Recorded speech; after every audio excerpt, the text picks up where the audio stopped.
नमस्कार, वंदे मातरम। मैं हूं श्यामगिरी। आप देख रहे हैं हमारा चैनल मुद्दा भारत का। मुद्दा भारत का यानी मुद्दा आपका। मुद्दा इस समय गर्म हुआ है महाराष्ट्र के पॉलिटिक्स का। जी हाँ, बात करते हैं अजित पवार की। कल उन्होंने एकनाथ शिंदे मुख्यमंत्री और देवेंद्र फडणवीस मुख्यमंत्री से मुलाकात की और ये मुलाकात काफ़ी पूरे राजनीति में गर्म माहौल कर दिया है। क्या है इसके पीछे की रणनीति, क्या है इसके पीछे की राजनीति, इसी पर हम चर्चा करेंगे। हमारे सहयोगी अनिल सत्यार्थी जी जानेंगे कि ये जो मुलाकात है, ये पॉलिटिकल मुलाकात है कि सरकार के ऊपर जाके कुछ मुलाकात है या कुछ उथल-पुथल वाली मुलाकात है? सर क्या मानते हैं इस चीज़ को? क्योंकि सर कल पूरे मीडिया में मामला गर्म रहा है। सर हमारा मीडिया जो है जी, वो टीआरपी का भूखा है बिल्कुल। और टीआरपी के लिए वो कुछ भी करेंगे। खुद के भी कपड़े फाड़ते हैं, दूसरे को भी फाड़ते हैं। जी, और पब्लिक भी ऐसी है। पब्लिक को पब्लिक क्या भी वही सुन रहा बोले, है। पब्लिक को टाइम पास चाहिए। पब्लिक को सीधा साधा जो असली न्यूज़ है जी। वो कहाँ चाहिए, उनको भी सेंसेशन चाहिए। टाइम पास करने के लिए तंबाकू करते करते, अभी तंबाकू नहीं, सिगरेट सिगरेट। करते करते चर्चा करने के लिए फिर ये बोलता है नहीं ऐसा नहीं है, वो बोलता है ऐसा नहीं है, ऐसा नहीं। सर वो जितने मुंह कल उतनी बातें। हाँ सर, कल जो तीनों की मीटिंग हुई, जी, वो पहली बात तो ये शेड्यूल मीटिंग थी।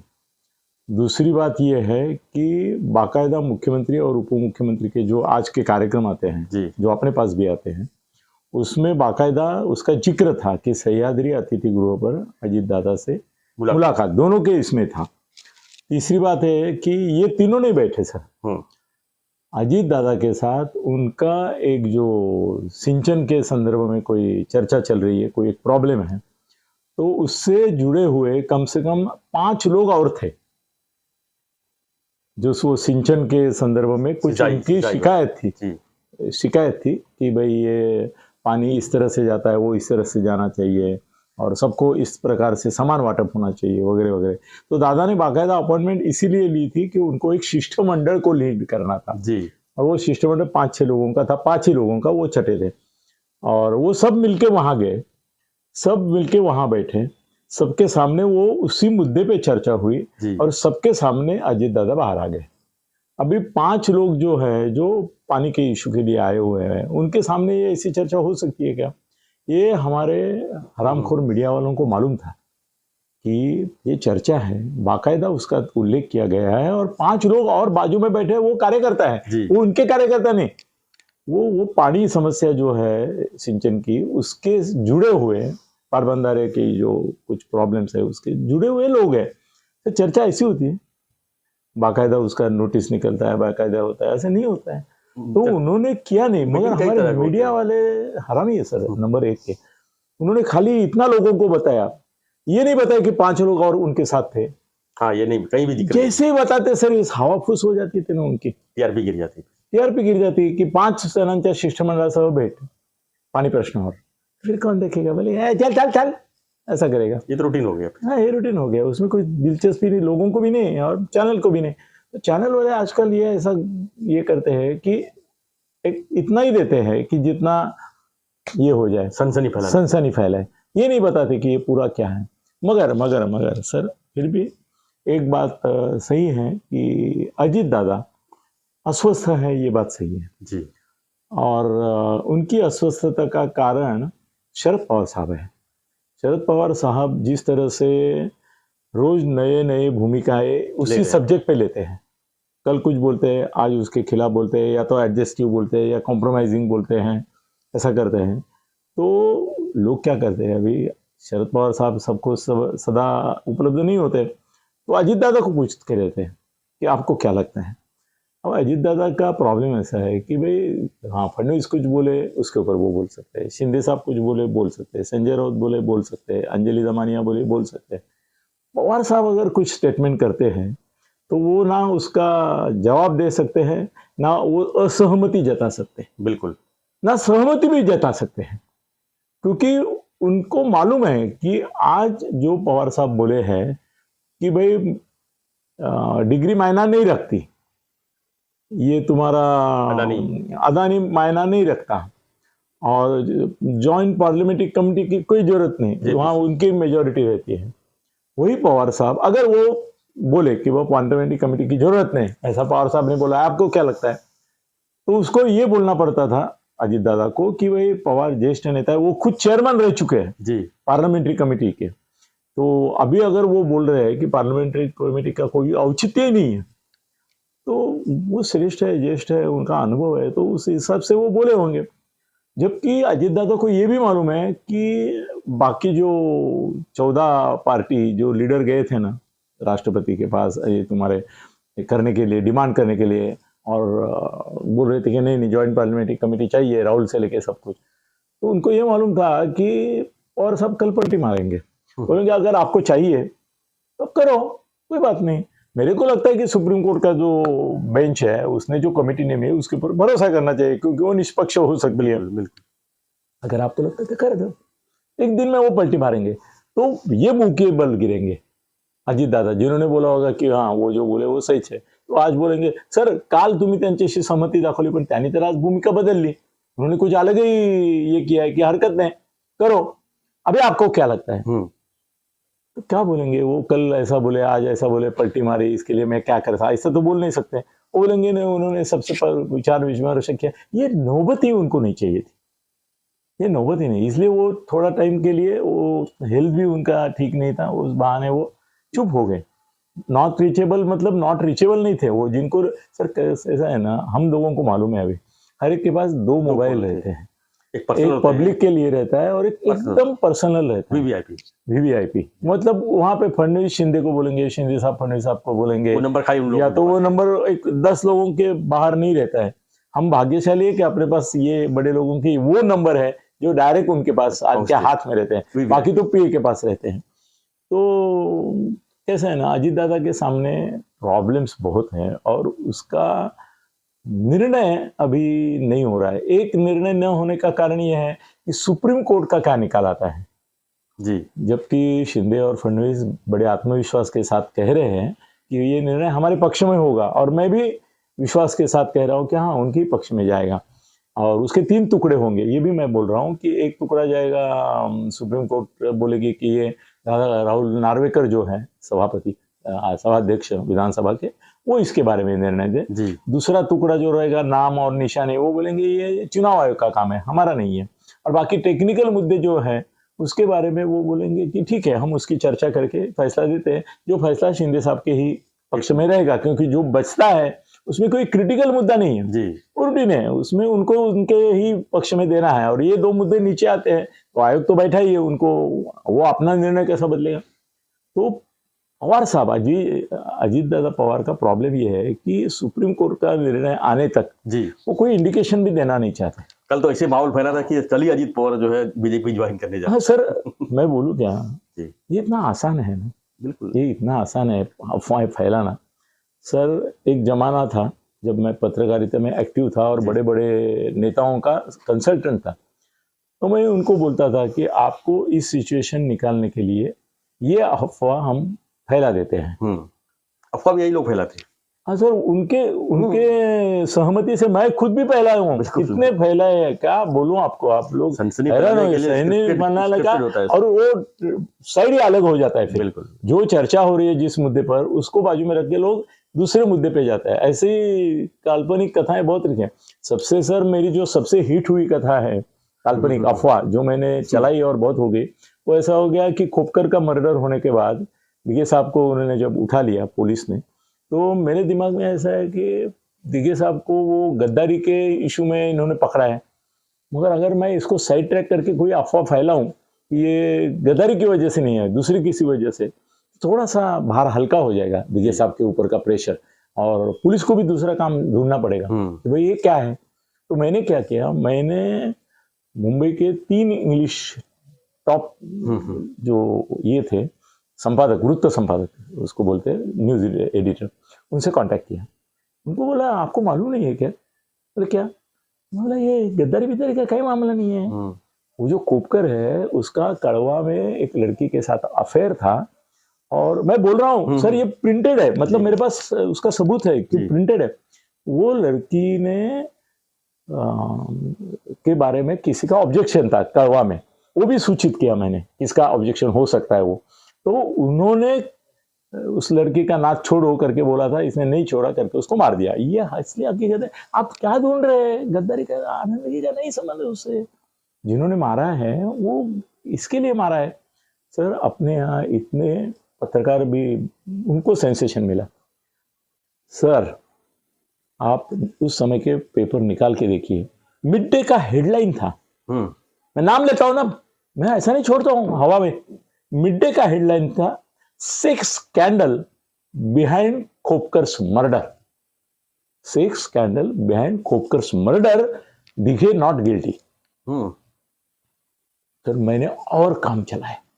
मैंने क्या किया, मैंने एक काल्पनिक इंटरव्यू बनाया लड़की का। अच्छा। लड़की का, हाँ। कि वो मेरे से बहुत प्यार करते थे, मगर उसके लिए कोई लोगों का ऑब्जेक्शन था, तो मुझे डाउट है मैं इसमें विक्टिम हो गई हूँ वगैरह वगैरह। एक काल्पनिक वीडियो ये बनाया, इंटरव्यू। दुनिया में किधर था ही नहीं ना, वो लड़की नहीं थी कोई, मेरे दिमाग में थी। सर आप बिलीव करो कि जैसे ही मेरा वो इंटरव्यू इसमें आया, मेरा ही खुद का पेपर था ना उस समय, गगनभेदी। तो सर आप बिलीव करो, एक चित्रलेखा करके बड़ा गुजराती, आप जानते हैं, मैगजीन है सर, उसमें एक उनके पत्रकार ने ये इंटरव्यू अपना करके छापते समय ये लिखा कि हम जब उस लड़की को मिलने गए तो वो बहुत सुंदर लड़की थी, मगर उसने इंटरव्यू देने से पहले इनकार किया। जब हमने उनको बोला कि ये इंटरव्यू ऑलरेडी आ चुका है गगनभेदी में, तो आपको इंटरव्यू देने में ऐतराज नहीं होना चाहिए, आप इंटरव्यू दो, तो बड़ी मुश्किल से वो मान गई और हमने उसका इंटरव्यू ले लिया है। ऐसा लिखा। क्या बात। और किसने लिखा सर? चित्रलेखा के प्रतिनिधि ने लिखा। अभी वो लड़की दुनिया में है नहीं किधर अस्तित्व में, उसका इंटरव्यू छाप गया। सर यहां तक नहीं बात रुकी, इंडिया टुडे, ये सब उस समय के आप निकालो सर, इंडिया टुडे में ये न्यूज छपी, वो छोटे छोटे ये आता है ना उसमें, कि sex scandal behind Khopkar murder. उन्होंने वो भी वो चला सर, 3 इंग्लिश पेपर और 7 मराठी दैनिकों ने ये हेडलाइन करके चलाई। जबकि ये मतलब मैटर बनावटी डाइवर्ट कर दिया गया इसको। सर वो गद्दारी का मुद्दा बाजू में रह गया, वही मैं चाहता था। मतलब एक तरफ मैंने धर्मवीर पिक्चर निकाला, सक्सेस सर, मैं हमेशा सक्सेस ही होता हूँ। मेरे पास आप अफवाह छोड़ो, मैं बोलता हूँ मेरे को ये चिपकली का पिल्लू दे दो, वो मैं संडास में जाके फ्लश करूंगा, वो मगर भर कर निकलेगा दूसरे मगर मच बनेगा, इतनी मेरी ताकत है सर। इसका दूसरा उदाहरण कल निकला है जी। मेरा नहीं है, वो अंजलि दमानिया का है। चलो इस बारे में बोलने से पहले वो भी बात कर लेते। चल अंजलि दमानिया ने कहा, मी मंत्रालयात चालले होते, मैं जा रही थी मंत्रालय में, तो एक आदमी आया और मुझे बोला कि अजीत दादा भाजपा में जाए, उनको फाइल की वजह से दबाव है उनके ऊपर। तो उसने ट्वीट कर दिया कि अजीत दादा भाजपा में जा रहे हैं और उनको फाइल का दबाव है। भाई हेडलाइन हर एक चैनल ने बाकी सब इशू छोड़े और अंजलि दमानिया का वो ट्वीट हेडलाइन बना दिया। अब मैं भी माहिर हूं ना, मुझे मालूम है कि अंजलि दमानिया ने ये काल्पनिक किया है, क्योंकि ये धंधे में मैं हूं, तो चोर की ये जानता है। मैंने बोला इसको अपने को महत्व लेने के लिए इसने ये किया है, कोई इसको मिला नहीं होगा। तो मैंने भी क्या किया कि मैंने मेरा नंद कुमार वाघ करके, आप जानते हो उसको, पत्रकार है बड़ा और मंत्रालय में दिन भर रहता है, उसको बोला कि ये अंजलि दमानिया झूठ बोल रही है, उसको कोई मिला नहीं है, इसने अपने दिमाग से ये आइडिया चलाई है, तो तेरे रिलेशनशिप बहुत है, तो तू एक काम कर सकता है क्या कि मंत्रालय जिस सर्विलांस के अंडर है उनको पूछो कि अंजलि, अभी सर मंत्रालय के आसपास हजारों कैमरे, आप 1 फुट भी नहीं चल सकते विदाउट कैमरा। मैं बोला उसको ट्रैक करो तुम्हारे दोस्त के थ्रू, क्योंकि इसके पहले भी हमने विजिलेंस से कुछ क्लिप्स, हमको जो वो जलाने बिलाने की बात होती है ना, आत्महत्या, तो मैंने उसके थ्रू कुछ क्लिप्स लिए हैं टाइम पे। तो वो बोला करता हूँ, 1-2 घंटा दो मुझे।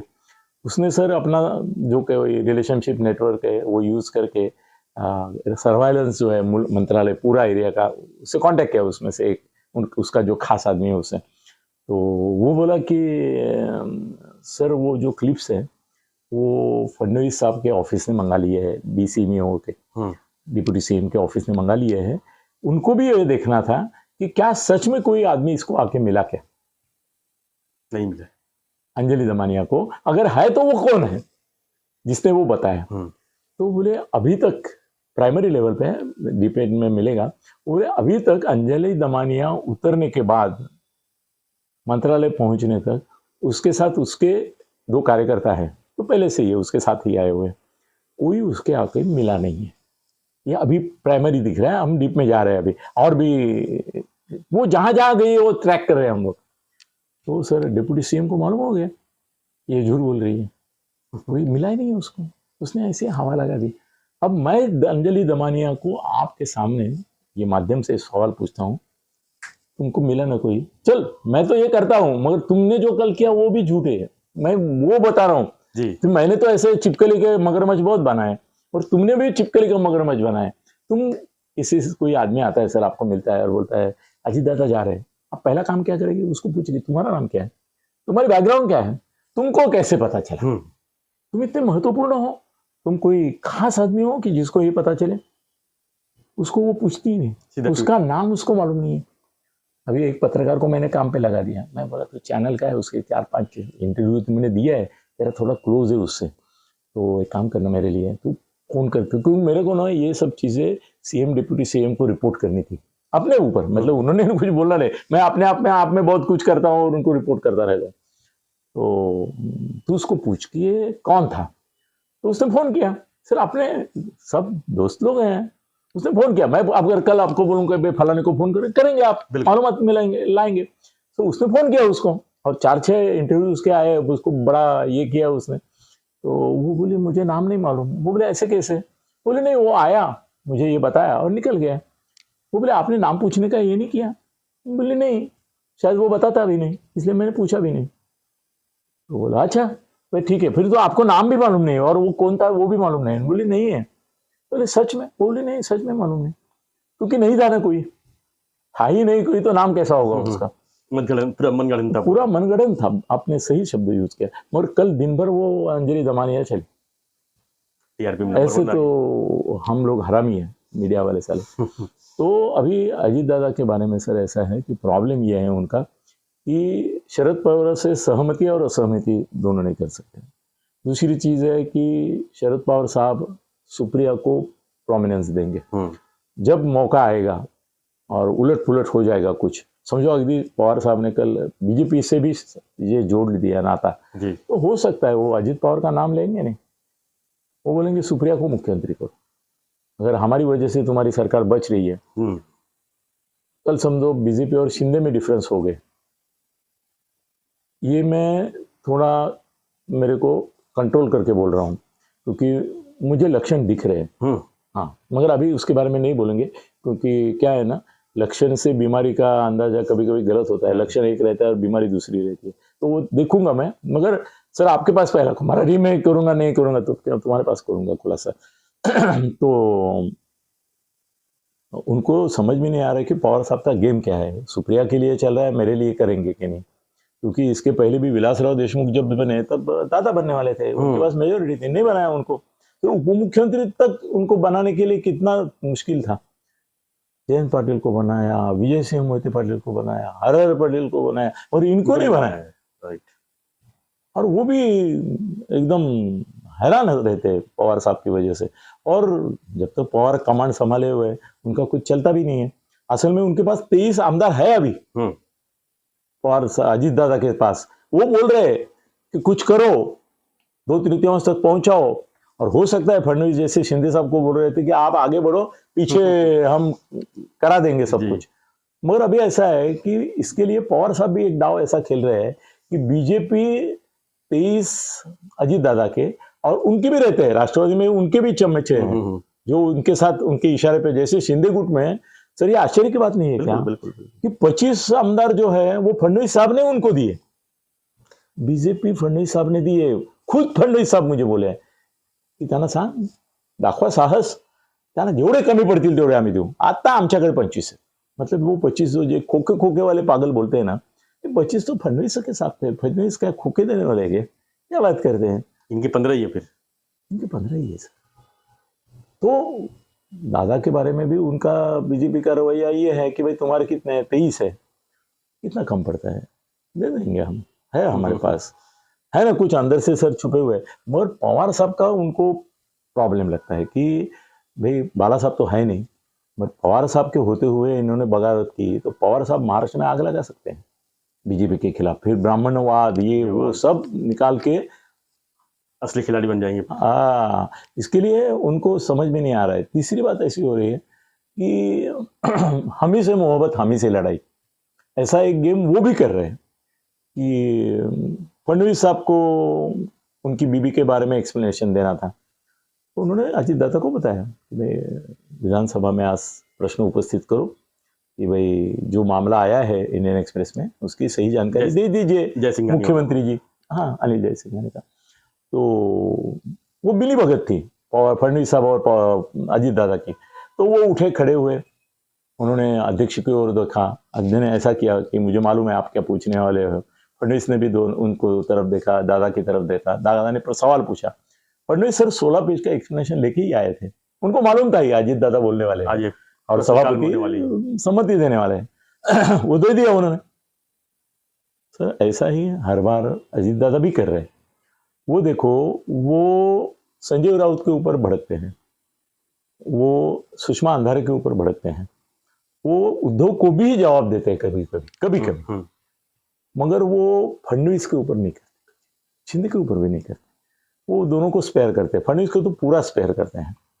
और बीजेपी के दूसरे नेता जो बोलते हैं उसके बारे में वो थोड़ा संभाल के बात करते हैं, क्योंकि उनको मालूम भी है और मालूम नहीं भी है कि कल मैं किसके सहारे कुछ नया समीकरण बनता है तो जाऊंगा तो बीजेपी ही रहेगी। तो उनको दुखवायचं पण नाही आहे, पण दुरावा पण ठेवायचा है, मतलब अंतर रखना है मगर हृदय में अंतर नहीं हो, इस तरह से। तो इसलिए वो भी, मतलब पवार साहब भी डबल गेम कर रहे हैं ऐसे नहीं, अजीत दादा भी डबल गेम कर रहे हैं, पर वो मुश्किल में है, मुश्किल में है। और ये बात सही है कि कल उन्होंने सर वो खुलासा किया ना, मुझे उसका महत्व वहाँ लगता है कि इसने ईडी ने जो आरोप पत्र दाखिल किया कोर्ट में जी, तो ये तुम्हारे अंजलि दमानिया बोले कि उनमें उन दोनों का नाम नहीं है, अजीत दादा और उनकी पत्नी, उनका नाम नहीं है। तो देखो ये मिली भगत खुल गई, ऐसा अंजलि दमानिया ने बोला। उसके ऊपर अजीत दादा ने बोला कि उन्होंने चार्जशीट सप्लाई की है, ये बात सही है, मगर हमारा नाम उसमें इसलिए नहीं है कि ये इंक्वायरी अभी कंप्लीट नहीं हुई।